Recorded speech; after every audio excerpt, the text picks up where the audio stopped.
Hey guys, how's it going? It's Dean over here at theparenthoodblog.com, creator of Parenting Obedient Kids and Choice Empowerment Parenting, which is the parenting paradigm. It's the style that my wife Holly and I have been using for many, many years. We have 5 kids, and I want to share with you something today that has helped us throughout the years. The way that you are able to parent and discipline without any anger is found in this key.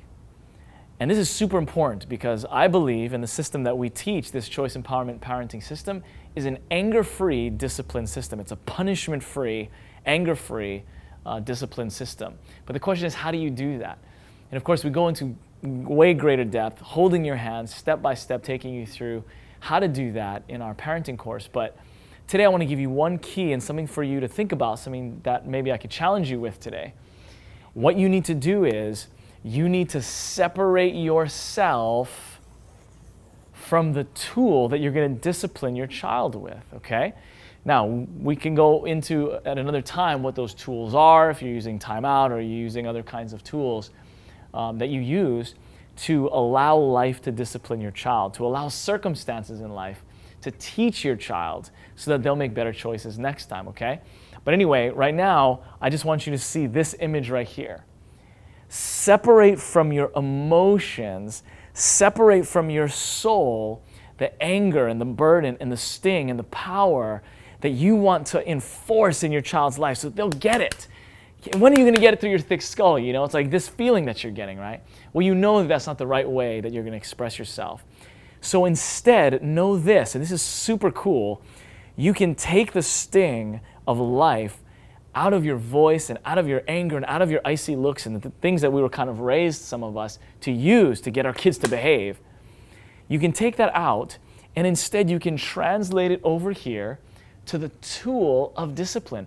Let life circumstances, let the tools, and you're overseeing this of course, but let the tool do the discipline in your child's life for you.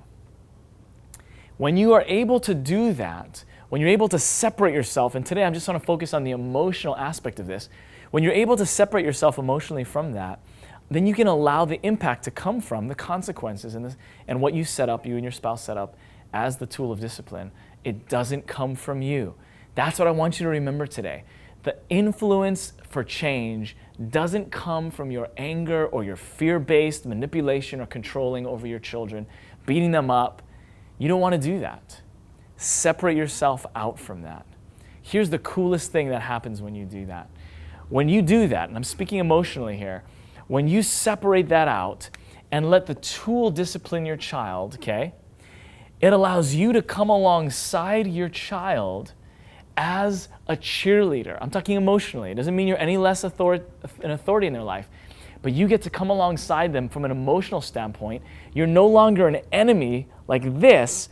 You get to come alongside them like this, because this is what's doing it. And honestly, if you're doing it right, they see that their choices led to the discipline that they're receiving. Yes, you are overseeing all of this, but they're not seeing that and feeling that. You get to come alongside them and say, man, I wish you hadn't chosen that. Man, I believe that you can do it better next time, you know? You get to be a friend. You get to be a cheerleader on the sidelines in that sense. Again, I'm saying emotionally, you're not a friend, you know, you're the parent, but I'm saying that's so awesome because that's what you want to do anyway. Isn't that what you want to do as a parent? That's what we want to do, is love and express that love to our kids and how much we believe in them. And so anyway, this little trick right here, I think can help you so much to keep anger and frustration out of your discipline. You get to breathe and you get to ask yourself this question: what tool am I going to employ in this situation? Sometimes it's going to take a while for you to figure that out. Just let it take some time. Work with your spouse, figure out the tool. That way you can have an anger-free life. So much more peace, so much more joy, so much more fun. Even in the midst of disciplining, you can be what you want to be, living from your heart as a parent. So if there's anybody that you know, parents out there, young parents who are struggling with this, or they're parenting out of anger and need some help, share this video with them. Hopefully it'll be an encouragement to them. Get them connected with us at theparenthoodblog.com, as well as some in-depth video training that we have over at parentingobedientkids.com. I'll see you next time. Love you, bless you, bye.